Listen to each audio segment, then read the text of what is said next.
예, 반갑습니다. 오늘은 요한계시록 7교회 이제 5번째 시간 두아디아라 교회에 대해서 함께 살펴보는 좀 시간을 가지도록 하겠습니다. 목차입니다. 목차는 이제 이렇게 진행이 될 거고요. 자, 우리 항상 그런 것처럼 지난주 강의를 바탕으로 한번 퀴즈를 한번 내도록 하겠습니다. 다음 설명 중 맞는 것은 무엇일까요? 1번 지상의 교회. 지상의 교회는 이미 승리한 교회로서 더 이상 전쟁이 필요 없는 교회이며 교회는 세상을 그저 바라보는 유람선 같은 곳이다. 예, 1번. 그다음 2번 버가모에는 치유의 신이라는 아스클라피스 신전이 있었고 이 신전은 병원의 역할을 했으며 히포크라테스가 여기서 활동하기도 했다. 자, 3번 버가모는 소아시아 지역의 행정 수도이긴 했지만 로마 대립하여 황제 숭배는 하지 않았다. 4번 버가모 교회를 향해 이기는 자에게 감췄던 만나를 주겠다고 했는데 이 감췄던 만나는 생명의 떡 되시는 예수를 의미한다. 자, 5번 편지의 발신자는 버가모 교회가 발람과 니골라 당의 교훈을 열심히 따를 것을 촉구하였다. 야, 답은 무엇일까요? 예, 정답은 늘 그렇듯이 가장 마지막에 좀 말씀을 드리도록 하겠습니다. 먼저 저희 강의에 앞서서 우리 교재에 작은 책자 그 있죠? 거기에 보면 47페이지에 나오는 여는 이야기가 있어요. 그 내용을 보시면 이런 게 있습니다. 아합의 왕비 이세벨이 어떤 여자인지 아십니까? 라고 나와 있죠.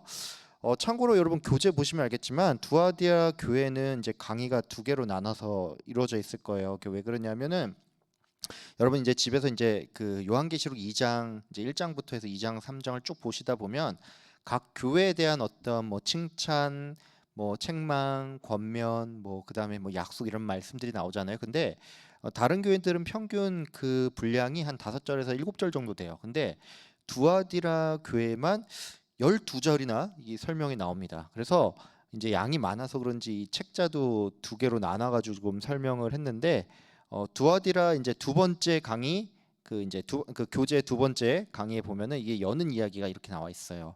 아합의 왕비 이세벨이 어떤 여자인지 아십니까? 라고 나와 있어요. 여러분 뭐 대부분 어떤 구약의 신약의 어떤 상식들을 좀 잘 알고 있죠. 이 아합은 북이스라엘 시대에서도 가장 대표적으로 악한 왕으로 좀 꼽히는 왕입니다. 그래서 그의 아내가 이제 왕비가 이세벨인데 이제 오늘 요한계시록 본문에서는 이 이세벨이라는 사람이 자칭 선지자로 나와서 예수 믿는 자들을 꾀어서 그들을 뭐 행음하고 또 우상의 제물을 먹게 한다라고 그렇게 나와 있어요. 그래서 이제 예수님께서 이제 두아디라 교회를 책망하는 내용 중에 이 이세벨이라는 여자가 나오는데 이 이세벨이 어떤 여자인지는 제가 이제 강의를 하면서 뒤에서 조금 자세히 설명을 좀 드리도록 하겠습니다. 바로 이번에는 두아디라 교회의 배경에 대해서 먼저 좀 알아보도록 할게요. 이제 오늘 살펴볼 곳이 이제 두아디라 교회인데 저희가 이제 에베소 교회부터 해가지고 서머나 버가모까지 계속 이렇게 북쪽으로 올라왔잖아요. 이제 북쪽으로 쭉 올라왔는데 이제부터는 이제 시계 방향으로 해서 남쪽으로 쭉 계속 내려갈 겁니다. 두아디라는 이제 현재로 하면 이제 터키에 있는 아크히사르 또는 아키사르라고 불리는 그런 이름의 도시로 이제 현재 이름이 그렇게 불립니다.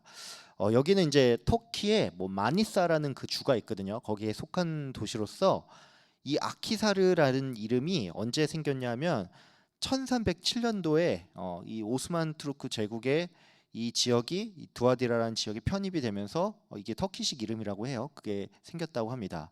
근데 이 아키사르라는 이름 뜻이 하얀 성체라고 해요. 하얀 성체. 그래서 왜 하얀 성체냐면 이제 비단틴 제국의 당시만 하더라도 이 도시 이름이 두아디라였거든요. 그러니까 티아티라라는데 그 비잔틴 제국 당시에 이 도시를 이제 하얀 성체가 이렇게 쭉 감싸고 있어서 그거를 이제 그 이름을 그대로 살려서 터키식으로 아크히사르 이런 식으로 이름이 지어졌다라고 합니다.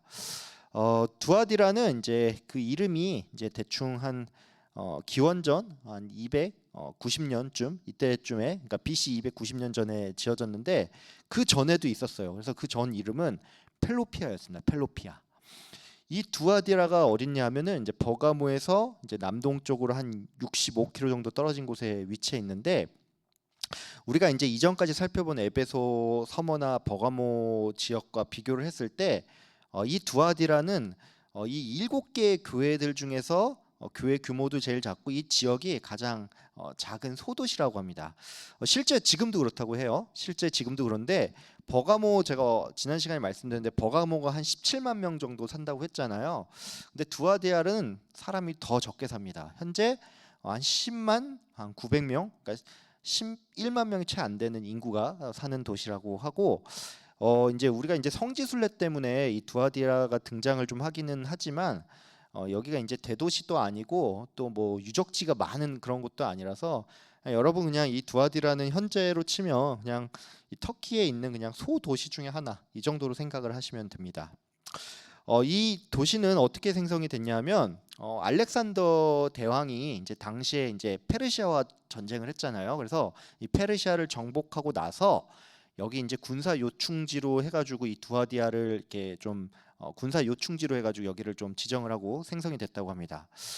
참고로 이제 여기를 가보신 분들이 말을 하는데 이 두아디아가 뭐 산세가 험하지 않고 여기 지역이 그냥 평지라고 해요.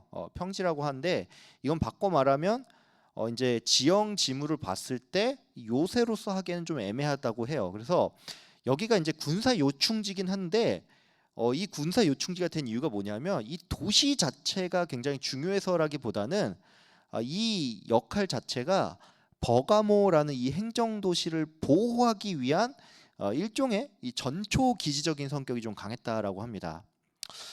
이 두아디아는 이제 앞서 제가 설명드린 것처럼 이제 BC 290년경에 이제 그때 알렉산더 대왕이 죽고 나서 4명의 장군 중에 하나인 이 셀레쿠스가 이제 이 지역을 좀 다스렸는데 여기를 이제 다스리면서 이름을 두아디아라라고 이제 이름을 바뀌었다고 해요. 이제 붙이고 그러다가 이 도시가 이제 한 BC 190년경에는 버가모 왕국, 여기 잠깐 예속이 됐다가 한 BC 133년쯤에는 이제 로마가 막 이제 번성을 하니까 그 로마 제국에 이제 편입이 됐다고 합니다.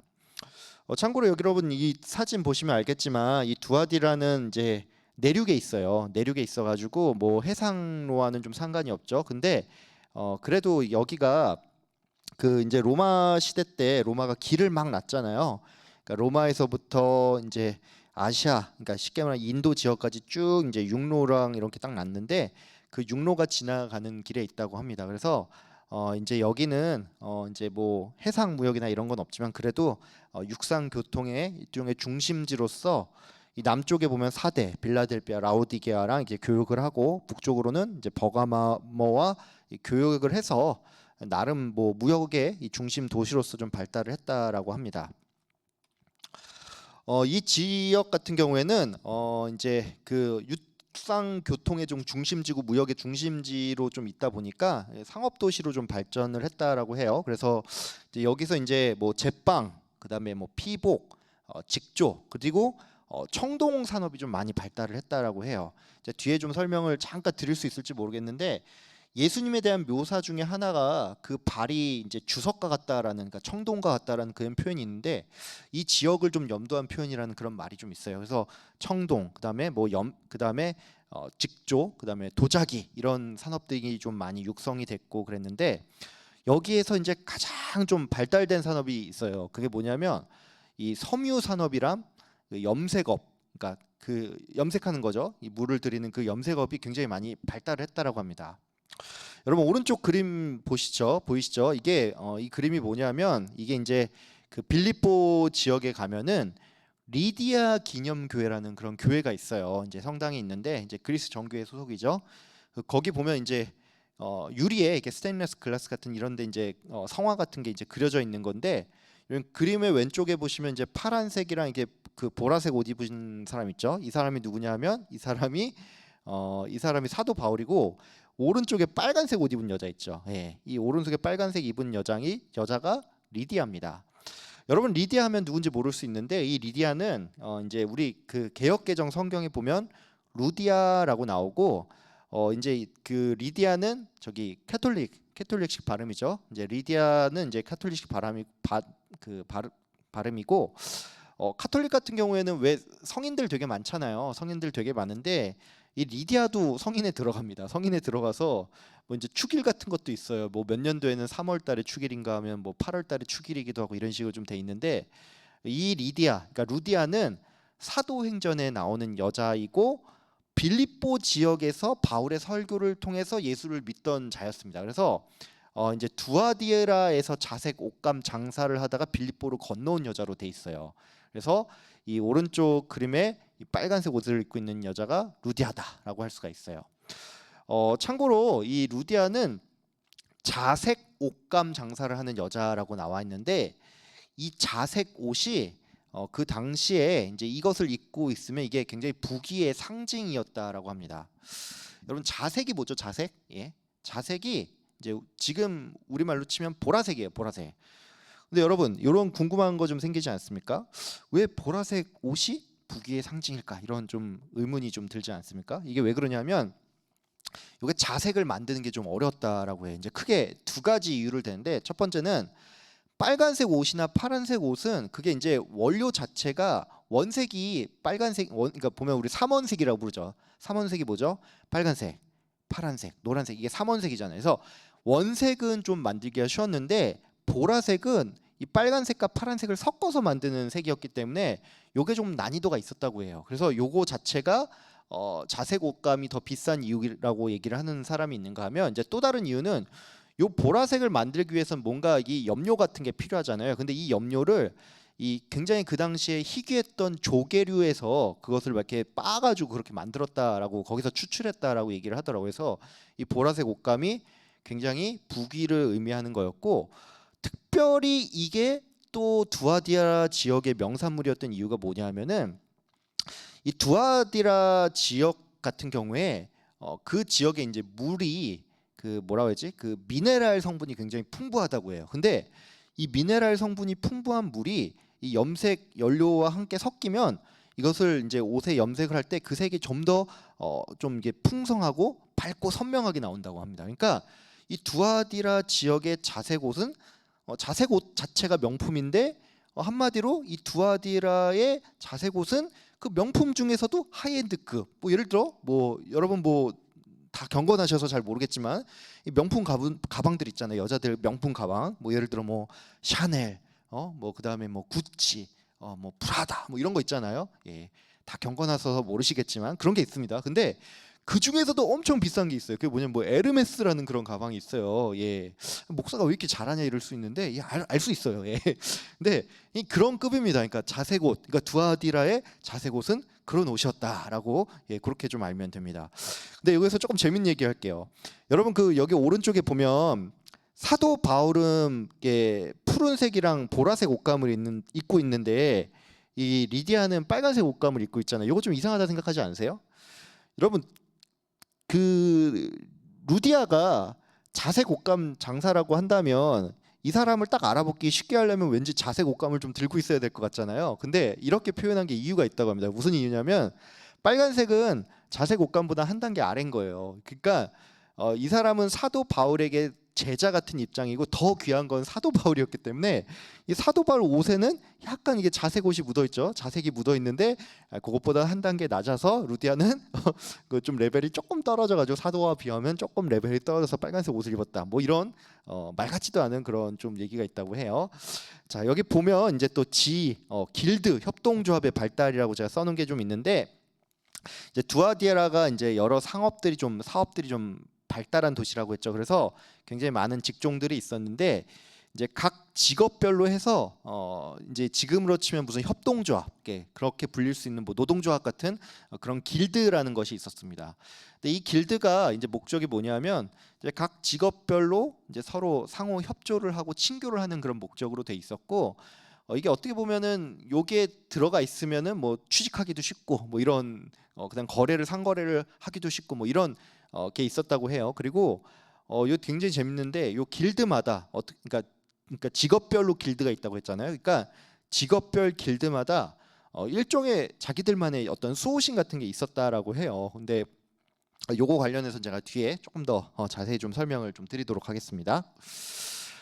예, 다음 장 넘어갈게요. 예, 여러분 보시면 이제 두아디라 그 지역에 어떤 문화 유적에 대해서 이제 조금 봤는데요. 참고로 여러분 이거 왼쪽에 사진 보시면 여기 이제 도시가 있죠. 예, 여기가 이제 두아디라 전경이라고 해요. 전경이 이게 딱 펼쳐져 있는데 여러분 이거 보시면 무슨 생각 드세요? 예, 예, 그냥 뭐 도시죠, 도시죠. 이게 뭔가 되게 현대 그냥 이렇게 중세 시대 같은 그런 느낌은 좀 없죠. 예, 그래서 여기 보시면 알겠지만 그냥 이게 현대 시가지 여기가 그냥 두아디라라고 해요. 근데 쉽게 말해서 이 두아디라는 이 문화 여적이 별로 없다라고 합니다.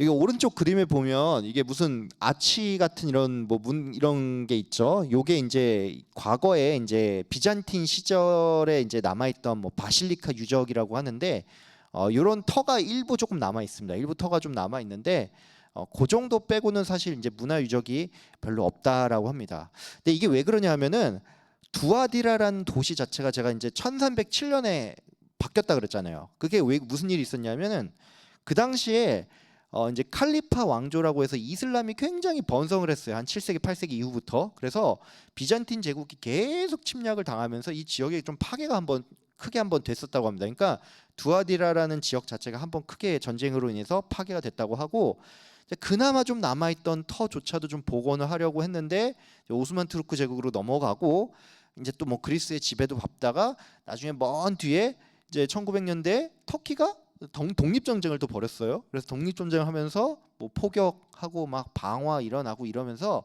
대부분의 유적이 그냥 다 날아갔다고 합니다. 그래서 사실상 이 두아디라 지역 같은 경우에는 뭐 특별한 문화 유적은 별로 없다고 하고 뭐 이제 제가 인터넷 찾아보니까 그런 것도 있더라고요. 이제 성지순례 다녀온 사람들이 얘기를 하는데 두아디라는 그 지역 자체를 하루 이틀 코스로 가는 경우가 별로 없대요. 그래서 다른 지역 지나갈 때 잠깐 보고 간다고 합니다. 그 얘기는 뭐겠어요? 별로 볼 게 없다는 얘기죠. 예. 그래서 문화 유적은 특별히 대단한 건 없다. 현재 남아 있는 건 없다라고 이렇게 좀 생각하시면 될 것 같습니다. 자 이제 두아디라 교회의 어떤 이제 두아디라 지역의 종교적인 배경에 대해서 좀 알아보도록 할게요. 앞서서 제가 에베소, 서머나 버가모 교회 같은 경우 설명을 할 때 이 지역의 공통된 종교적인 배경으로 황제 숭배를 제가 언급을 했잖아요. 그래서 황제 숭배가 이제 다른 지역들 같은 경우에 많이 있었는데 참 특이하게도 두아디라 같은 경우는 앞선 교회들과는 좀 다르게 이 황제 숭배가 그다지 심하지 않은 지역이었다고 합니다. 여러분 그럼 왜 그랬을 것 같습니까? 예. 이게 왜 그러냐면 이 도시가 이제 규모를 보든지 뭐 행정이나 정치의 관점으로 보든지 간에 다른 도시에 비해서는 좀 작은 도시고 그러다 보니까 이 로마 입장에서는 굳이 이 작은 도시에 황제 숭배를 위한 신전까지 둘 이유는 그다지 없었다는 거예요. 그래서 여기는 황제 숭배에 대한 그런 유적 같은 건 거의 남아있지 않다고 합니다. 대신에 이 지역 같은 경우는 이제 이방신에 대한 숭배가 좀 있었다라고 하는데 요거는 굉장히 재밌게도 두아디아라는 그 이름의 뜻부터 거기서 좀 우상 숭배가 좀 심했다는 걸 알 수가 있습니다. 여러분 이 두아디라라는 이 단어는요 그 헬라어로 치면 이게 세 개의 단어가 합쳐진 겁니다. 하나는 뭐냐면 두오스 그다음에 그다음에 테이레스라는 이 단어 세 개가 합쳐진 건데 이 두오스가 무슨 뜻이냐면 제사를 드리다라는 의미가 있고 아는 아니다 무엇이 아니다라는 의미가 있고 테이레스는 약화되었다 사라졌다라는 의미가 돼 있거든요. 그래서 이 두아디라라는 의미를 정확히 딱 풀어서 쓰면은 이제 어떤 거냐면 제사를 드리는 그 일이 약화되지 않았다. 제사 드리는 일이 중지되지 않았다라고 할 수가 있어요. 그러니까 이 지역은 과거부터 항상 이 우상 숭배, 그다음에 우상에게 바치는 제사가 끊이지 않는 그런 지역이었다는 것이죠. 특별히 이 지역 같은 경우에는 이 두아디아는 그 이방 신들 중에서도 아폴로를 좀 숭배를 했습니다. 여러분 이 아폴로가 뭐죠? 여러분 이 왼쪽 사진에 보면 아폴로 나오죠. 예, 이거 뭐죠? 예, 어렸을 때 이 문방구에서 사서 먹던 그런 불량식품이죠. 이렇게 쪽쪽 빨아서 먹는 그 불량식품. 예, 아폴로 하니까 요거 떠올리신 분이 혹시 계실지 모르겠는데, 예, 아폴로가 그 아폴로는 아니고요. 이 아폴로는 이 오른쪽 그림에 보면 나오겠지만 이렇게 상 같은 게 있죠. 이게 뭐냐면 이 그리스 로마 신화에 나오는 신입니다. 이 두아디라가 이 아폴로가 수호신인 도시였다라고 해요. 그럼 여러분 여기가 왜 하필이면 아폴로가 수호신이었을까요? 예? 이게 왜 그러냐면 제가 앞서 설명을 드렸지만 이 도시가 군사 요충지로 해서 생성이 됐다고 하죠. 그래서 여기에 군인들이 좀 많이 살았다고 해요. 이제 한마디로 이제 하면 이제 우리나라로 치면 이 전방 부대들 있잖아요. 전방 부대들 몰려 있는데 뭐 경기도 포천 아니 뭐 연천, 철원 이런 데 있잖아요. 근데 이런 지역 같은 그런 개념이었다고 해요. 근데 여러분 보시면 알겠지만 철원, 뭐 포천, 연천 이런 데는 궁극적으로 어디를 방어하는 게 목적입니까? 예, 우리나라 영토 전체를 보호하겠지만 1차적으로 서울을 보호하는 게 목적이죠. 똑같습니다. 예, 두아디아는 버가모, 행정 수도인 버가모를 보호하기 위한 전초기지 같은 곳이었고 그래서 군인들이 제법 많이 살았다는 것이죠. 근데 왜 이 아폴로가 수호신이냐면 이 아폴로가 여러분 이제 그 나중에 인터넷 찾아보시면 알 거예요. 아폴로가 이 음악의 신이고 그래서 보통 악기를 들고 있는 그런 사진이 많이 나옵니다. 이 태양의 신으로서 이 음악에 굉장히 뛰어나고 또 하나 뛰어난 거 있는데 궁술이 뛰어나대요. 그러니까 활 쏘는 거. 그러니까 이 전쟁에도 굉장히 능한 신이고 이 전쟁에서 승리를 관장하는 신으로서도 좀 활약을 했다고 해요. 그러니까 이런 어떤 군사적인 이미지와 진취적인 이미지 이런 것과 좀 맞물려서 이 아폴로가 군인들의 일종의 수호신처럼 여겨졌고 그래서 이 지역이 아폴론 신을 숭배하는 그런 사상이 이어졌다라는 것입니다. 여러분 참고로 그거 아실 거예요. 여러분 그 달 착륙한 거 아시죠? 미국이 옛날에 달을 이게 우주선 띄어 올려가지고 착륙했잖아요. 근데 그게 아폴로 11호예요. 근데 왜 아폴로 11호냐면 이 아폴로라는 태양의 신이 그런 진취적이고 군사적인 이미지가 있어서 그걸 썼다라고 그렇게 뭐 합니다. 예. 종교적 배경에 대해서 더 알아볼게요. 이 지역 같은 경우에는 이제 좀 빼놓지 않고 꼭 얘기를 해야 될 게 있는데 그게 뭐냐면 삼파테 아니면 삼파타라고 불리는 그런 무녀가 있었다라고 해요. 이 무녀가 뭐냐면 그 이제 그리스 신화에 보면은 이제 델포이 신전이라고 있거든요. 굉장히 유명한 델포이 신전인데 거기에 뭐 무녀라고 있어요. 이 무녀가 뭐냐면 쉽게 말해 점치는 여자예요. 점치는 여자인데 이 그리스 어떤 그 신들에게 자기가 점지를 받아서 뭐 어떤 받고 예언을 하고 막 이렇게 점을 치는 그런 역할을 하는 그 신탕녀가 있는데 이 산파테 무녀가 이 지역에 있었다고 합니다. 그러니까 그 어떤 고유 명사 같은 거예요. 그래서 이제 델포이 신전의 그 무녀처럼 유명한 급은 아니지만 이 지역에선 나름 굉장히 그 신탕녀로서 이름을 날리는 그런 무녀가 있었고 이 무녀가 아폴로 신전에서 활동을 하면서 그렇게 점을 쳤다라고 합니다. 여러분 이제 뒤에 자세히 설명을 하겠지만 이 두아디아 교회를 향한 책망이 나와요. 근데 거기에 보면은 성도들 중에 일부가 이세벨을 따랐다라는 말이 나오는데 이제 어떤 학자들은 이 이세벨이 그 당시에 신탕녀인 이 산파테 무녀를 따랐다라고 그렇게 보는 그런 견해도 있습니다.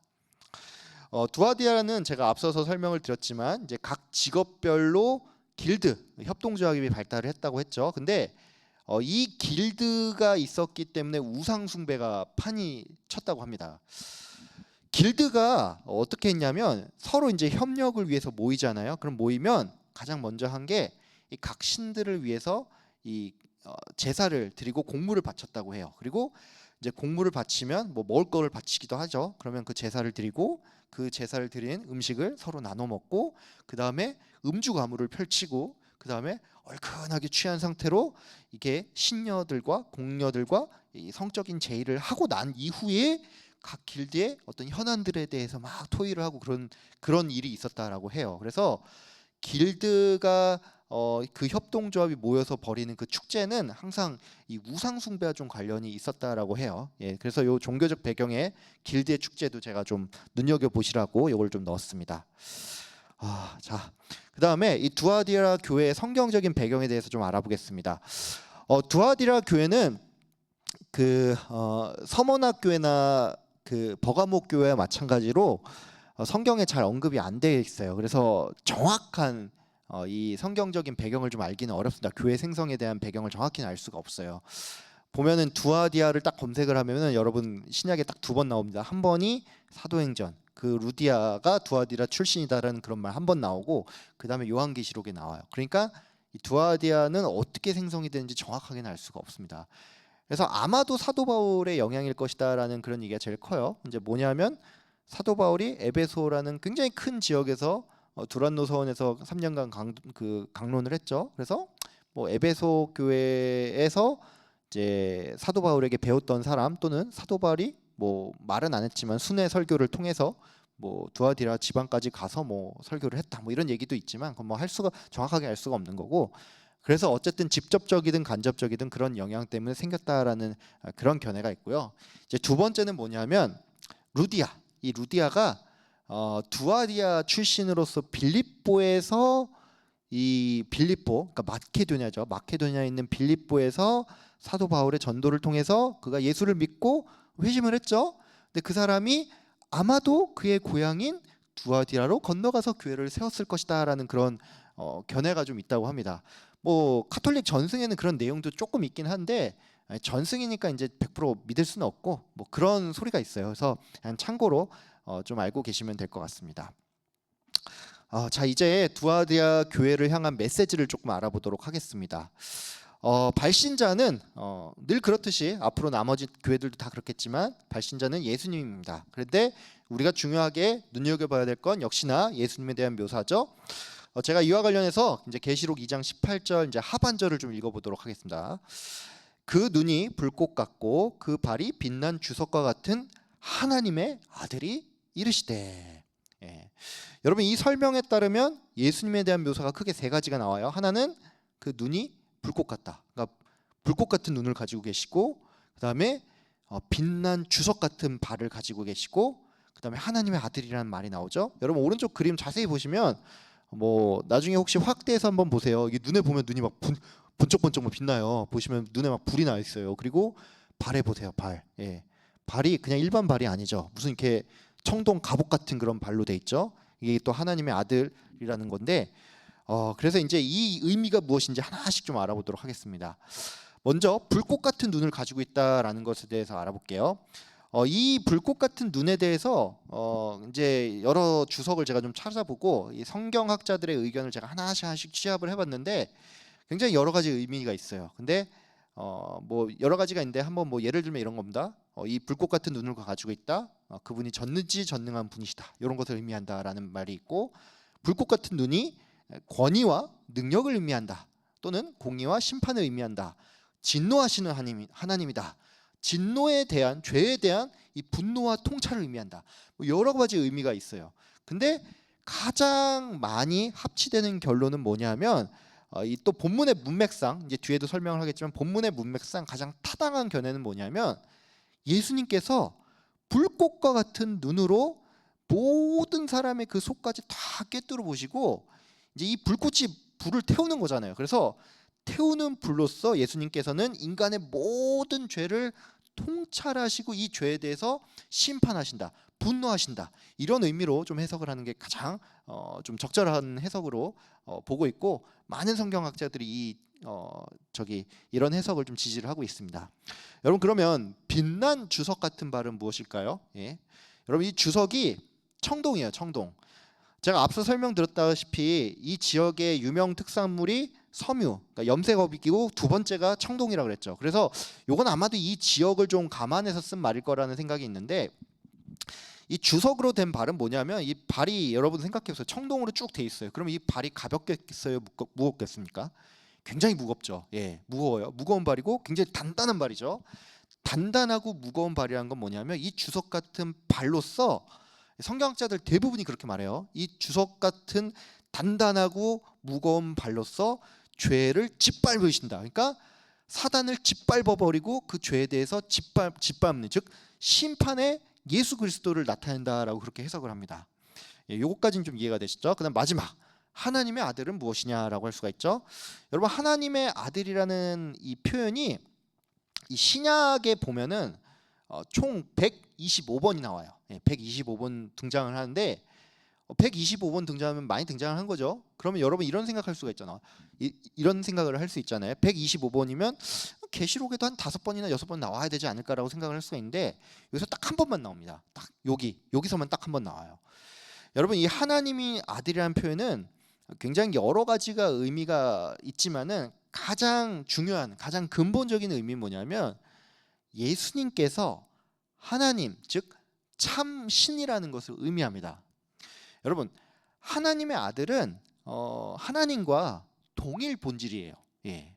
여러분 근데 이 말을 딱 듣고 무슨 말인지 잘 이해가 안 되실 수 있으니까 제가 좀 예를 좀 들어볼게요. 여러분, 인간이 자녀를 낳았어요. 아들을 낳았어요. 그러면 그 인간이 아들을 낳았는데 그 아들은 뭐죠? 예, 인간이에요. 예, 인간이 아들을 낳으면 그 아들은 인간입니다. 예, 여러분 개가 새끼를 낳았어요. 여러분 욕 아니에요? 욕 아니에요? 개가 새끼를 낳았어요. 그럼 그 개새끼는 욕 아닙니다. 개새끼는 뭐죠? 인간인가요? 아니죠. 개죠. 예. 그러니까 하나님의 아들이라는 것도 이렇게 생각을 하시면 돼요. 하나님이 낳으셨죠.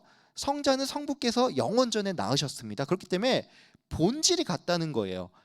성자 예수님도 그 본질이 하나님과 같은 신이라는 그런 의미를 가지고 있습니다. 여러분 근데 그 요것과 관련해서 조금 이제 좀 혼동을 하시면 안 되는 게 있어요. 여러분 우리가 좀 구분해야 되는 건데 우리를 보통 성도를 뭐라고 부르죠? 성도를 하나님의 자녀라고 부르죠. 예, 여러분. 그래서 이거는 우리가 주님, 우리는 하나님의 딸이고 우리는 하나님의 아들입니다라는 그런 고백을 합니다. 근데 여러분 우리가 하나님의 아들이란 것과 예수님이 하나님의 아들이란 건 무슨 차이가 있죠? 여러분, 예, 정확하게 말씀을 드릴게요. 예수님의 하나님의 아들이란 거는 하나님께서 영원 전에 직접 낳으셔서 동일한 본질이라는 걸 의미하고, 우리가 하나님의 자녀 되었다는 것은 우리가 하나님의 양자로 택함을 받았다는 거예요. 그러니까 하나님과 내가 우리 인간이 동일 본질이 아니라는 거예요. 그러니까 우리가 신이 절대 아니라는 겁니다. 여러분 그래서 이렇게 말하면 안 됩니다. 내가 하나님의 자녀고 하나님의 아들이니까 내가 하나님이다 이렇게 말을 하면 여러분 그 순간 정명석이 되고 그 순간 이만희가 되고 문선명이 되는 것입니다. 여러분 그렇게 말하면 절대 안 돼요. 하나님의 자녀는 우리가 양자로 택함을 받은 것이지 절대 하나님과 동일 본질이라는 게 절대 아닙니다. 여러분 오해하지 마십시오. 예. 그럼 여러분 예수님이 하나님의 아들이라고 했는데 여기서는 또 특별히 어떤 의미를 좀 가지고 있을까요? 예수님께서 하나님의 아들로 묘사가 된 것은 특별히 그분이 온 세상을 심판하는 심판자임을 드러내시는 것입니다. 예, 요거는 그냥 참고로 좀 알고 계시면 될 것 같습니다. 자, 이제 두 번째 두아디라 교회를 향한 이제 메시지 중에 칭찬 부분을 설명을 하겠습니다. 제가 이제 19절을 좀 읽어볼게요. 너의 사업과 사랑과 믿음과 섬김과 인내를 아노니 너의 나중 행위가 처음 것보다 많도다라고 말을 하면서 두아디라 교회를 칭찬을 하죠. 이 칭찬은 크게 세 개로 나눌 수가 있어요. 첫 번째는 너희가 사업에 힘썼다는 거고, 두 번째는 처음보다 나중이 낫다라고 할 수가 있습니다. 여러분 여기 보시면 알겠지만 예수님께서는 너의 사업과 사랑과 믿음과 섬김과 인내를 안다라고 했어요. 그러니까 사랑과 믿음과 섬김과 사업을 칭찬을 했다는 것이죠.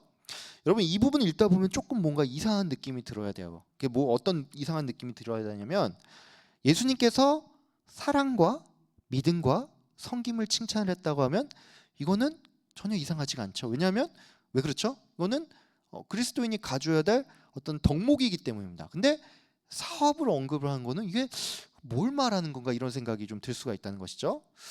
여러분 이 사업이 뭘까요? 두아디라 교인들이 각기 다른 직종을 가지고 있는데 개인 사업을 잘했다. 요거를 칭찬을 한 걸까요? 아무리 봐도 이건 아니겠죠. 예, 여러분 이건 아닙니다. 그러면 이 사업은 뭘까요? 예, 여러분 이 사업은 뭐냐면 우리가 알 수 있지만 우리가 여러분 생각해 보세요. 내가 개인 사업을 열심히 해서 돈을 많이 벌었어요. 하나님께서 이걸 칭찬을 할까요? 아니죠. 그 자체를 칭찬한다기보다는 내가 그것을 통해서 하나님 영광 드러내는 일을 어떻게 사용했는지, 교회를 세우는데 어떻게 했는지, 내가 전도와 선교와 구제와 주님께서 원하시는 일을 무엇을 했는지 여기에 관심이 있죠. 하나님께서는 그렇기 때문에 이 사업이라는 거는 단지 그 사람들이 어떤 개인 사업을 했다, 무슨 직종을 가지고 무슨 일을 했다, 이것을 말하는 건 아니고 하나님과 관련된 성도로서 하는 그런 일을 얘기하는 거라는 걸 우리가 직감적으로 알 수가 있습니다. 근데 여러분 이게 정확히 문제 설명을 드릴게요. 여러분 이거를 구약 여기 신약 성경 요거를 한글로 번역을 하면은 요 의미가 정확하게 와닿지가 않는데, 헬라어 문법에 따르면 이게 이제 문법에 충실하게 번역을 하면 이렇게 번역을 할 수 있습니다. 이 19절 이렇게 할 수가 있어요. 내가 너의 사업, 즉 사랑과 믿음과 섬김과 인내를 한 것을 안다라고 그렇게 해석을 할 수가 있습니다. 그러니까 이게 무슨 말이냐면 이 사업은 성도들이 뭐 각자 일터에서 벌이는 그 사업이 아니라 성도들이 사랑과 믿음과 섬기가 인내로서 살아가는 것, 이것에 대해서 예수님께서 칭찬을 하셨다는 거예요. 한마디로 예수님께서는 이 두아디아 교인들이 서로 사랑하면서 또 믿음 안에서 섬기고 인내하는 것에 대해서 칭찬을 했는데 그걸 바로 사업이라고 표현을 하고 있다는 것이죠. 근데 여러분, 예수님께서는 그 사업, 그러니까 사랑, 믿음, 섬김, 인내를 칭찬하면서 또 한 가지를 칭찬하는데 뭐냐 하면 너의 나중 행위가 처음 것보다 많았다는 거예요. 여러분 오른쪽 그림 보시죠. 예, 이게 요즘 여러분이 잘 모르죠. 이 그림 보니까 개구리가 있잖아요. 개구리. 이게 이제 외국에선 굉장히 유명한 그림인데 요 개구리가 이름이 페페예요. 페페라는 개구리인데 이 페페라는 개구리가 이 거울을 보면서 이 나의 이 배 나오고 이게 이제 부끄러운 이 몸을 가지고 있다가 열심히 운동을 하고 몸짱이 딱 됐죠. 예, 여러분 이런 게 바로 처음 행위보다 나중 행위가 나은 뭐 이런 거라고 할 수가 있죠. 여러분 두아디아 교회는 정말 사랑과 믿음과 섬김과 인내의 일을 열심히 했는데 그게 처음에만 반짝 잘한 게 아니라 뒤로 가면 갈수록 그 일을 굉장히 열심히 했다는 것입니다. 그래서 예수님께서는 이 일을 칭찬을 하셨고요. 좀 재밌는 건 뭐냐면 이 두아디아 교회의 칭찬은 에베소 교회와 굉장히 비슷한 점도 있고 또 정반대의 지점도 있다는 것입니다. 여러분 그러면 비슷한 점은 뭘까요? 예? 비슷한 점은 이들의 믿음과 섬김과 인내가 비슷합니다. 여러분 그 나중에 이제 다시 한번 에베소 교회를 향한 칭찬을 보세요. 그러면 이 말이 나옵니다. 너의 행위와 수고와 인내를 내가 알고 있다라는 그런 말이 나와요. 그러니까 두아디라 교회를 향한 칭찬과 에베소 교회를 향한 칭찬이 좀 비슷하다는 걸 알 수가 있죠. 근데 정반대 지점도 있습니다. 그게 뭐냐면 에베소 교회가 처음 사랑을 버렸다라고 하고 있잖아요. 근데 두아디아 교회는 너의 사업과 사랑과 그러니까 사랑을 하는 그 일을 나중 행위가 처음 것보다 많다고 했으니까 어떤 거예요? 사랑을 에베소 교회는 사랑을 버렸는데 사랑을 잃어버렸는데 두아디아 교회는 그 사랑을 더 열심히 했다는 거죠. 그래서 이렇게 보면 두아디아 교회는 이 에베소 교회랑 비슷한 것도 있고 전혀 다른 점도 있다는 걸 우리가 알 수가 있습니다. 두아디아 교회는 이제 칭찬도 있지만 이제 책망 받은 것도 있습니다. 이와 관련해서는 제가 이제 20절과 21절 나눠서 설명할 텐데 먼저 20절을 제가 읽어보도록 하겠습니다. 그러나 내게 책망할 일이 있노라. 자칭 선지자라는 여자 이세벨을 너가 용납함이니 그가 내 종들을 가르쳐 꾀어 행음하게 하고 우상의 재물을 먹게 하는도다라고 얘기했죠. 그래서 한마디로 요약을 하면은 이 두아디아 교회의 가장 큰 잘못은 이세벨을 용납하고 그들의 이세벨의 가르침을 따랐다는 것입니다. 이제 이 이세벨에 대해서 조금 이제 좀 알아볼게요. 우리 오늘 강의에 앞서서 아합의 왕비 이세벨이 누군지 아십니까? 라는 이런 질문이 있었죠. 그래서 여기에 대해서 좀 설명을 드릴게요. 여러분 이세벨은 여러분도 알겠지만 이 북이스라엘의 왕국인 그 오므리 왕조 시대 때 그때 그 오므리 왕조의 7대 왕이 아합이었거든요. 근데 그 아합 왕의 아내였습니다. 근데 이 이세벨은 이제 외지 사람이었어요. 그러니까 어디 사람이었냐면 북이스라엘 사람이 아니라 페니키아 출신으로서 이제 시돈인들, 그러니까 시돈 사람이었어요. 시돈의 왕인 앱발의 딸이었습니다. 여러분 여기 그림 보시면 그 보면 여기 그림 보시면 막 사람이 막 그 여자를 막 밀고 있죠. 이게 무슨 그림이냐면 그 엘리야의 제자라고 해야 되나요? 그러니까 엘리야에게 이어받은 그 엘리사가 있죠. 엘리사가 이제 그 기름 부음을 이제 기름을 막 부어주면서 이렇게 사람들을 세워요. 근데 예후를 세웠거든요. 예후를 세우면서 예후에게 넌 뭐를 해야 돼 이렇게 하는데 예후한테 주문한 것 중에 하나가 이 오므리 왕조를 끝내버리라는 그런 주문을 해요. 그래서 예후가 그 말에 따라서 쿠데타를 일으키거든요. 그래서 이 오므리 왕가를 다 끝장을 내버리는데 그 오므리 왕가의 7대 왕인 아합의 그 아내인 이세벨이 이제 그 이스라엘 성에서 이 창가에 이렇게 딱 앉아 있는데 이게 막 예후가 딱 나타난 거예요. 그래서 이 예후가 저 여자를 당장 밀어서 떨어뜨려 버려 뭐 이렇게 딱 얘기를 하니까 그 이제 내시들이 이제 딱 가가지고 이 여자를 딱 밀어뜨려서 떨어뜨려서 죽이는 그런 장면이 나옵니다. 요게 이제 그 성경 구약 부분에 그 열왕기 한가 하여튼 거기 나올 거예요. 근데 여러분 요 그림 보세요. 그림 보면은 이 여자 나이가 한 어느 정도 돼 보세요. 예? 나이가 뭐 많아야 한 30대? 뭐 아주 많아야 40대 정도로 보이죠. 아니 뭐 20대나 30대 뭐 그 정도로 보이잖아요. 그래서 이 이세벨이 좀 젊은 나이에 죽었겠다. 이 악행의 결과로 심판을 받았겠다라고 생각을 할 수가 있는데 여러분 참 아쉽게도 그렇지 않습니다. 여러분 이 이세벨이 언제 태어났냐라고 하면 그 대략 그 BC 920년경에 좀 출생을 했을 걸로 보이고 있습니다. 그리고 사망한 연도를 BC 841년 정도로 보고 있거든요. 그러니까 여러분 한번 보세요. 이게 920년에 BC 920년에 태어나서 BC 841년에 죽었어요. 그러면 이 사람 나이가 몇인 줄 아세요? 이 사람 나이가 79세입니다. 예. 여러분 다윗이 몇 세에 죽었는지 아세요? 다윗이 70세에 죽었습니다. 그러니까 이 악한 이세벨은 다윗보다 9년을 더 살았죠. 그러니까 장수한 인물이에요.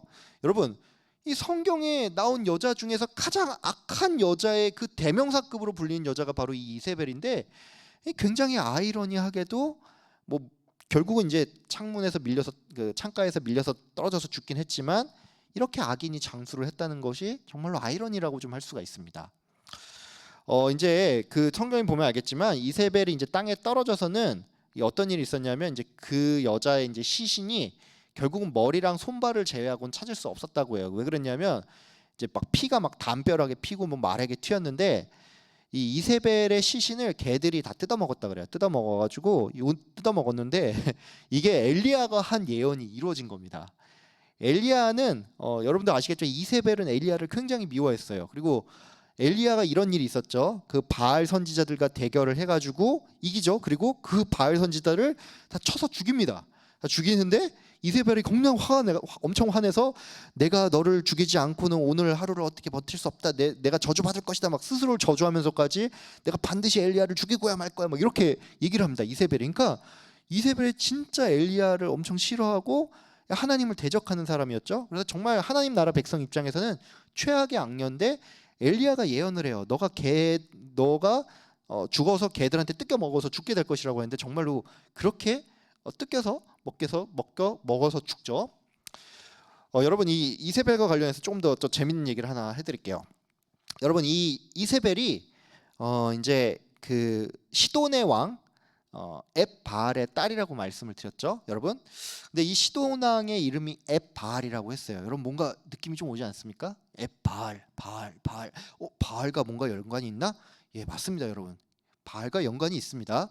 이 앱바알이라는 그 왕의 이름의 뜻은 뭐냐면 바알과 함께하는 자라는 이름을 가지고 있어요. 그러니까 이름부터 벌써 이 가문이 굉장히 바알 숭배와 연관이 있다라는 걸 우리가 알 수가 있죠. 그러니까 우상 숭배가 심한 그 왕의 딸로서 태어난 그 이세벨은 오죽했냐는 것이에요. 근데 이 사람이 북이스라엘 왕과 결혼을 했죠.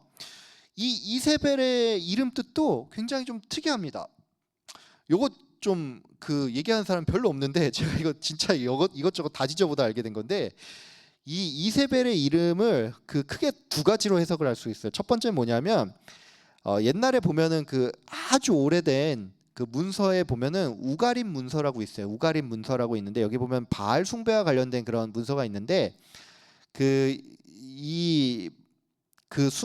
문서에 따르면 이 이세벨의 원래 이름이 이세벨이 아니라 옛날 그 문서에 따르면 이세벨이 아니라 이세불이라고 이름을 돼 있었다라는 그런 설이 있어요. 여러분 이세불이라는 그런 견해가 있는데 이세벨의 원래 이름은 사실 이세불이다라고 보는 견해가 있는데 요 이세불이 뭐냐면 여러분 그 신약에 보면은 예수님께서 그 무슨 병 고치는 그런 뭐였죠? 그 귀신을 내쫓는 그걸 하니까 어떤 사람이 와서 바알세불의 이름으로 뭐 능력을 발휘한다 이런 말 하는 말 나오죠. 이 바알세불에 있는 이 세불이 이 이세불의 세불이에요. 그럼 바알세불은 뭐냐? 바알은 세불 왕이다라는 그런 의미거든요. 그러니까 이 이세불의 이름 뜻은 뭐냐면 세불이 왕 그리고 이는 어디에 있나라는 그런 의미가 있어요. 그래서 이세불의 원래 이름의 뜻은 이세벨의 원래 이름은 이세불이었을 것이고 이세불의 이름 뜻은 왕은 어디에 있나라는 그런 의미를 가지고 있다라고 합니다. 근데 요게 이제 히브리어 고대 히브리어에서 이제 마소라 사본들 나오고 뭐 70인역 나오면서 이렇게 번역이 되면서 이 이세불이 이름이 이세벨로 번역이 좀 됐다라고 하는 그런 견해가 있는데 이거 굉장히 재밌어요. 이세벨이라고 이제 표현이 되는데 이 이세벨의 뜻이 뭐냐면 세벨이 똥이에요. 걸음, 똥이에요. 똥. 그리고 이는 아니다라는 의미를 가지고 있어요. 그러니까 이세벨의 이름 뜻은 뭐죠? 똥이 아니다. 예, 똥이 아니다. 근데 이게 굉장히 웃긴 거예요. 여러분 왜 웃긴지 아십니까? 이 이세벨이 떨어져서 죽잖아요. 그리고 땅에 거름이 돼서 개한테 뜯겨 먹고 땅에 거름이 되잖아요. 근데 똥이 아니다라고 표현을 한 거예요. 그러니까 이게 굉장히 언어 유희가 있다라고 그렇게 얘기를 하기도 합니다. 예, 이런 해석이 있어요. 이거 아마 어디에서도 좀 듣기 어려운 이야기일 겁니다. 예, 넘어갈게요. 자, 이제 그 예수님께서 두아디라 교회를 향한 또 다른 그 책망의 이야기가 있는데 이제 그 좀 더 알아볼게요. 우상의 제물을 먹게 하고 또 그 이세벨을 너희가 용납을 했다라고 하죠. 근데 이세벨 제가 앞에서 이세벨이 어떤 존재인지 설명을 했는데 그러면 이 계시록의 이세벨로 표현한 사람은 누구이냐라는 그런 우리가 의문을 가질 수가 있어요. 굉장히 많은 견해가 있는데 이제 첫 번째 견해는 뭐냐? 두아디라 지역에 이세벨이라는 이름을 가진 자칭 여자 선지자가 있었다라는 그런 견해가 있습니다. 이런 견해는 뭐 가능성이 전혀 없지는 않지만 조금 희박합니다. 왜 그러냐면 계시록이 물론 서신서의 특징도 있지만 전체적으로는 비유와 상징의 의미를 굉장히 많이 쓴다고 했죠. 그래서 이렇게 특정적인 인물을 막 거론을 하는 것은 좀 맞지 않다라고 여겨지는 거예요. 그래서 이세벨은 왜냐하면 앞에 보면 발람의 교훈을 따르는 사람이 있다라는 그런 표현 있잖아요. 버가목 교회를 향해서 발람의 교훈을 따랐다고 하는데 이 발람의 교훈을 보고 나서 이 발람이 그 지역에 발람이 있었다 이렇게 해석하는 사람 별로 없거든요. 그러니까 같은 맥락입니다. 구약의 그 이미지를 이용해서 쓴 거죠. 그래서 이 이세벨은 진짜 이세벨이라는 이름을 가지고 있는 그 사람은 아마도 아닐 것이다. 뭐 가능성을 전혀 배제할 수는 없지만 아마 아닐 것이다라고 보고 있고요. 그래서 이 이세벨은 무엇이냐라고 했을 때 제가 앞서 설명을 드린 것 중에 하나가 이겁니다. 삼파테라는 무녀가 있었다 그랬죠. 그래서 이 삼파테라는 무녀를 아마도 지칭하는 것일 거다라는 그런 견해가 있어요. 예, 그런 견해가 있고 가능성 조금 있긴 합니다. 예, 그 왜 그러냐면 이제 이 무녀가 워낙 그 지역을 대표하는 무녀로서 이방신들의 축제를 좀 주도하는 그런 역할을 하면서 점치는 행위를 했거든요. 그래서 이런 해석이 조금 가능성이 있습니다. 근데 가장 타당한 건 뭐냐 하면은 이 이세벨처럼 구약 시대의 그 아합 왕의 아내 이세벨처럼 교회를 어지럽히고 이 혼합 종교를 따르게 하는 어떤 죄악된 일을 벌이고 그것을 따르게 하는 자칭 선지자 또는 어떤 무리가 있었고 이 교회에 있는 많은 구성원들이 그들을 따랐다라고 보는 것이 가장 일반적인 견해입니다. 예, 마치 이 버가목 교회에 발람의 교훈을 가르치는 니골라당이 있던 것처럼 구약에도 두아디라 지역에도 구약의 이세벨 같은 그런 일을 저지르는 어떤 무리나 선지자가 있었다라고 보는 게 가장 타당하다는 것이죠. 두아디아 교회는 이세벨의 가르침을 따랐습니다. 근데 어떤 잘못을 범했는지 정확하게 알 필요가 있는데 이거는 오늘 본문을 보면 알 수가 있지만 내 종들을 가르쳐 꿰어 행음하게 하고 우상의 제물을 먹게 했다. 그래서 가장 드러나는 거는 우상의 제물을 먹는 것과 행음이라고 할 수가 있습니다. 그러니까 그 잘못은 바로 그거라고 할 수가 있죠. 근데 이러한 행위들은 제가 이제 앞서 얘기했지만 이 두아디라 지역에 살다 보면은 어쩔 수 없게 겪게 될 수 있는 그런 일이었어요. 왜 그러냐면 제가 이 지역에 어떤 직업별 협동조합인 길드들이 많이 있었다 그랬죠. 그리고 길드가 일을 같이 하기 위해서 축제 같은 거를 벌이고 같이 협동하는 그런 일이 있었다고 했죠. 이 길드가 뭐냐면 이제 일종의 계모임 같은 거예요. 그러니까 협동조합이면서 계모임 같은 건데 그래서 사람들이 이 길드를 가입해야지만 직업을 구할 수도 있고 그렇습니다.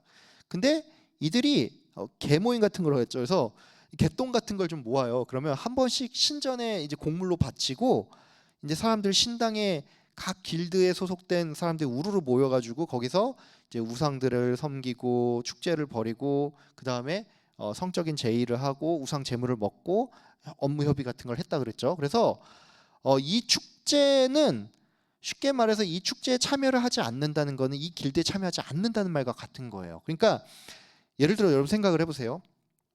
내가 먹고 살려면 이 길드에 가입을 해야겠죠.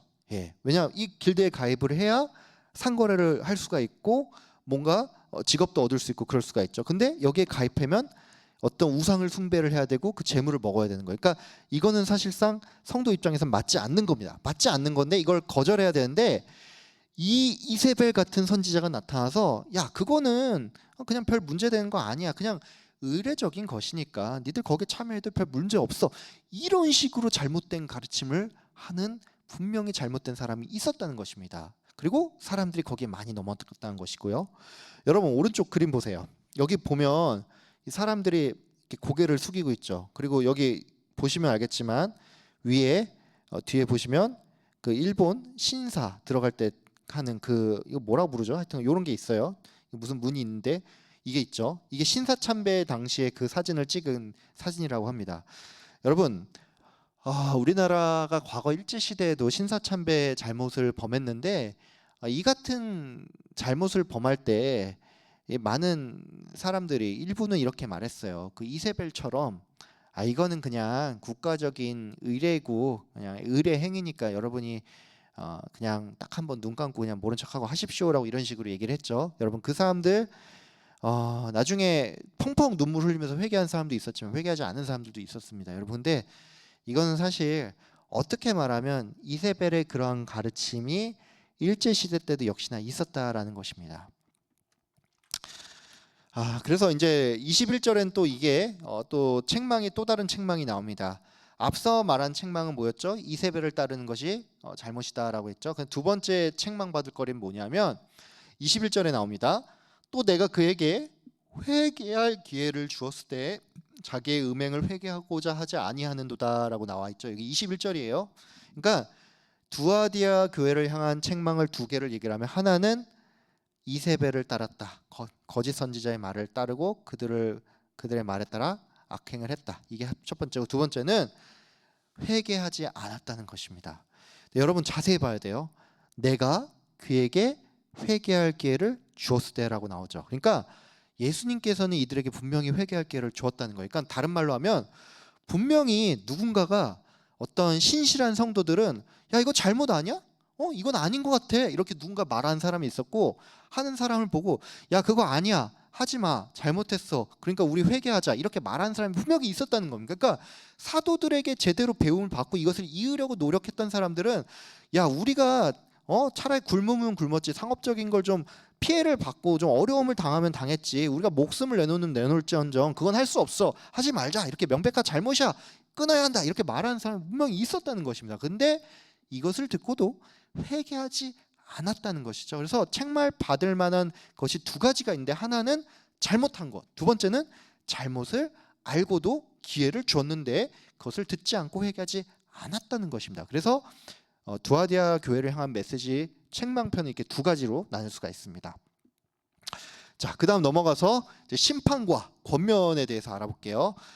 이제 본문이 좀 긴데 제가 한번 읽어보도록 하겠습니다. 시작.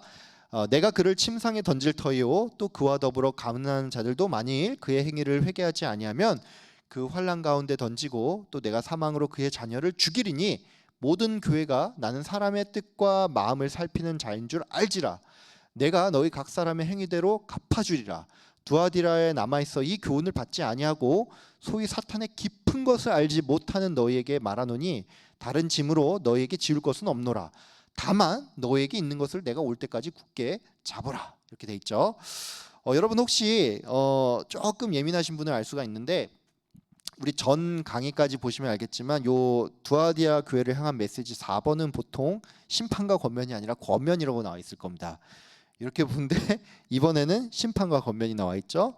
여러분 이 두아디아 교회에 대한 메시지는 좀 길다고 했죠. 12절로 길다고 그랬죠. 왜 그러냐면은 심판이 들어가기 때문에요.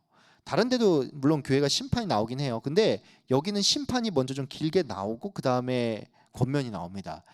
이게 두아디라 교회를 향한 메시지의 차이점이라고 할 수 있어요. 다른 교회와의 차이점이라고 할 수 있어요.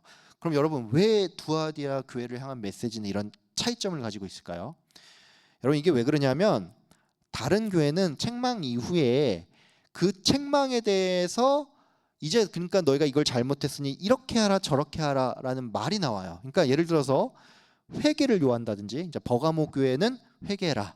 그다음에 이제 서머나 교회는 충성해라 이렇게 얘기를 하거나, 에베소 교회는 책망한 다음에 처음 행위를 가지라 이런 말이 나오는데, 두아디라 교회는 좀 특이하게 심판의 메시지가 쭉 나오는데, 이게 왜 그러냐면 이 두아디라 교회가 에베소, 서머나, 버가모 교회와 차이점이 있어요. 그게 무슨 차이점이냐면, 다른 교회는 그러니까 그 두아디라 교회는 다른 교회와는 좀 달리 이미 회개할 기회를 여러 번 주었음에도 불구하고 이 기회를 놓쳤기 때문에 심판의 메시지가 먼저 이렇게 길게 나온다는 것입니다. 여러분, 그 심판의 내용은 뭘까요?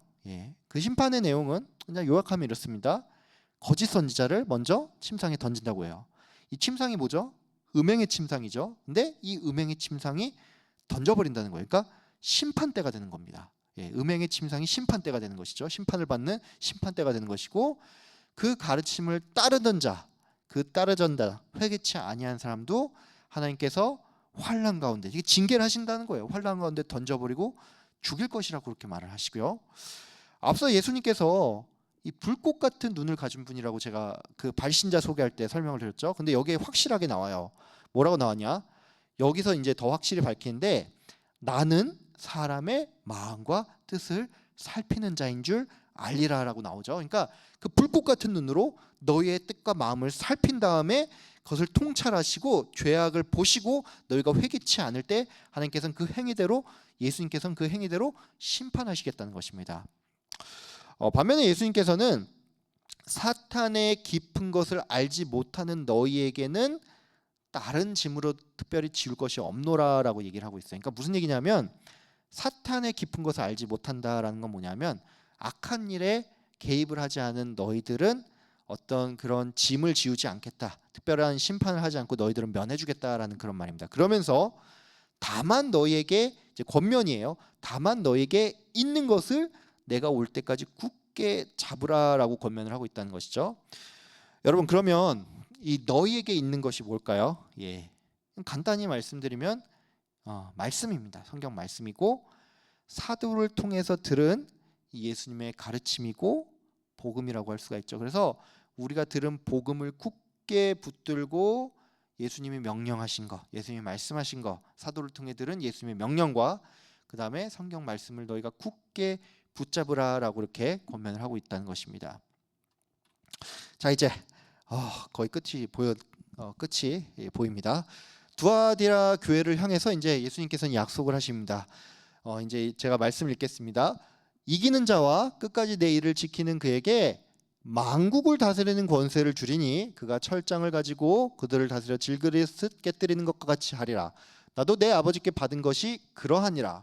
내가 또 그에게 새벽별을 주리라. 귀 있는 자는 성령이 교회들에게 하시는 말씀을 들을지어다 라고 말씀하시죠.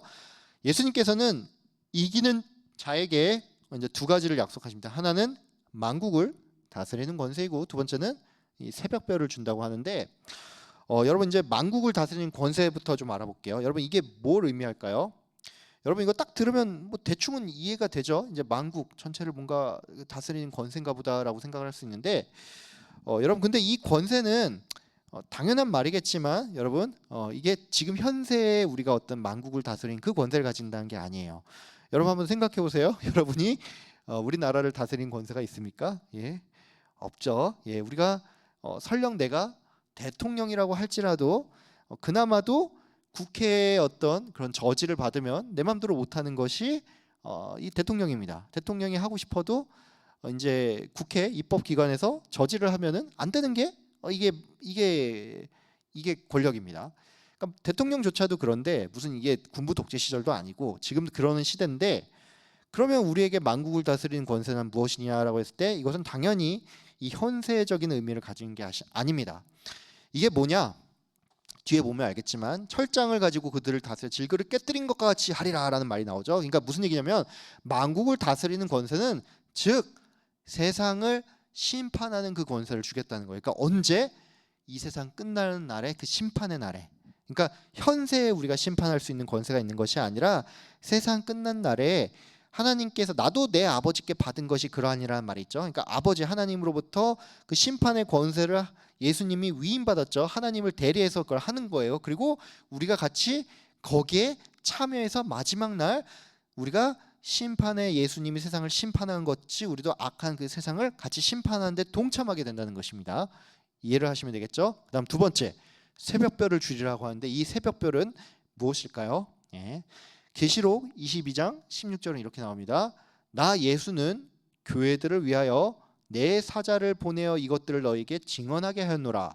나는 다윗의 뿌리요 자손이니 곧 광명한 새벽별이라 하시더라 라고 나오죠. 그러니까 예수님께서는 자기 자신을 새벽별이라고 일컫고 있습니다. 그러니까 우리에게 새벽별이 주어진다라는 것은 결국 우리 모두에게 예수 그리스도가 주어진다라는 것이고, 이것은 다른 말로 예수님께서 영원한 생명을 가지신 분이시기 때문에 우리에게 영생이 주어진다라는 그런 의미를 가지고 있다고 생각하시면 될 것 같습니다.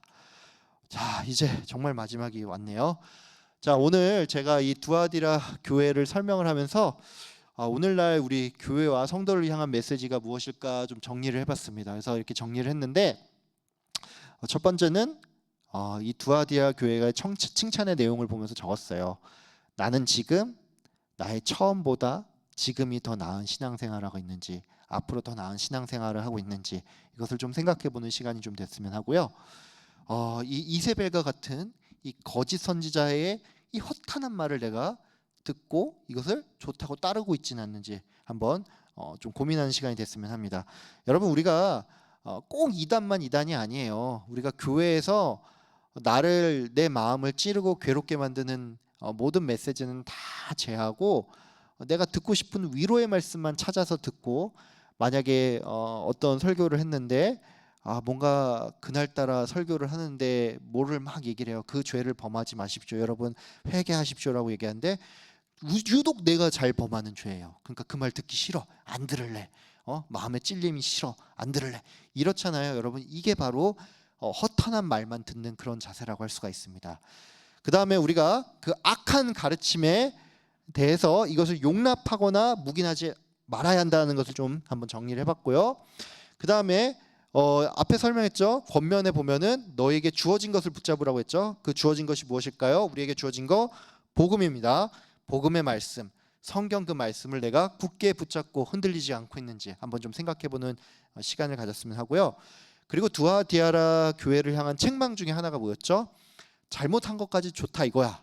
그렇지만 나는 너에게 회개할 기회를 줬어. 근데 너희가 회개를 하지 않았어. 이 부분에 대해서 말하고 있죠. 여러분, 회개치 않음에 대해서 예수님께서 책망하셨습니다. 이 말은 무슨 말이냐면, 내가 좀 그냥 좀 불편하다고 해서 나 그냥 불편해, 이 불편한 마음 싫어 이러면서 그냥 눈 감고 모른 체 하고 회개 안 하는, 여러분, 그런 잘못을 범하지 말라는 것입니다. 여러분, 불편해도 잘못한 게 있으면 주님 용서해 주세요, 잘못했어요, 살려주세요, 이렇게 회개의 자리로 나가십시오. 눈 감고 모른 채 하고 그냥 가진 이유를 들어서 그거 아무 죄 아니야, 그럴 수 있죠. 이렇게 하면 안 됩니다. 여러분, 죄를 짓지 않으면 제일 좋겠죠. 근데 우리가 안 그럴 수 없다면 눈 감고 모른 채 하고 그러지 마시고 그 책망을 받지 마십시오. 여러분, 회개하십시오. 회개의 자리에 나와서 하나님 살려주세요, 용서해 주세요, 붙들어 주세요, 이렇게 기도하는 여러분 되기를 바랍니다라는 의미로 이렇게 오늘날 성도를 향한 메시지를 정리를 했습니다. 각자 느낀 바를 좀 적어보시는 시간이 됐으면 합니다. 자, 이제 정답을 공개하겠습니다. 정답은 2번과 4번입니다. 그래서 2번과 4번은 그냥 정답으로 알고 계시면 되고, 1번, 3번, 5번은 왜 틀렸는지 짧게 설명을 드릴게요. 1번은 지상의 교회는 전투하는 교회죠. 천상교회가 승리한 교회지, 승리적 교회지, 지상의 교회는 전투하는 교회입니다. 그래서 지상교회는 세상을 바라보는 유람선 같은 곳이 아니라 전투함이 돼야 됩니다. 자, 3번, 버가모는 소아시아 지역의 행정 수도이면서 로마와 대립한 게 아니라 로마에 자진해서 편입했어요. 그래서 황제 숭배를 정말로 열심히 한 지역이었습니다. 그래서 3번 틀렸고요. 5번, 편지의 발신자는 버가모 교회가 발람과 니골라당의 교훈을 배척할 것을 촉구했죠. 따를 것이 아니라 그들의 교훈을 따르는 것을 책망했죠. 그것을 따르지 말 것을 촉구했죠. 그래서 오답이 1번, 3번 오답이고 정답은 2번과 4번입니다. 자, 이렇게 해서 오늘도 또 길어졌네요. 자, 오늘 5강을 마무리하도록 할게요. 그래서 여러분 또 수업 듣느라 굉장히 고생 많으셨고, 늘 부탁드리는 거지만 수업 듣고 댓글로 잘 작성해 주시고 1강, 2강, 3강, 4강 혹시 지금까지 못 들으신 분 계시다면 1.5배속으로 좀 빨리 해서 좀 들으십시오. 나중에 제가 한번 여쭤보겠지만 뒤에 몰아서 들으려면 힘듭니다. 제가 강의가 짧지가 않아요. 그래서 여러분 그때그때 잘 들으시고 또 은혜 받고 또 배우는 시간 됐으면 합니다. 여러분 모두 수고 많으셨습니다. 감사합니다.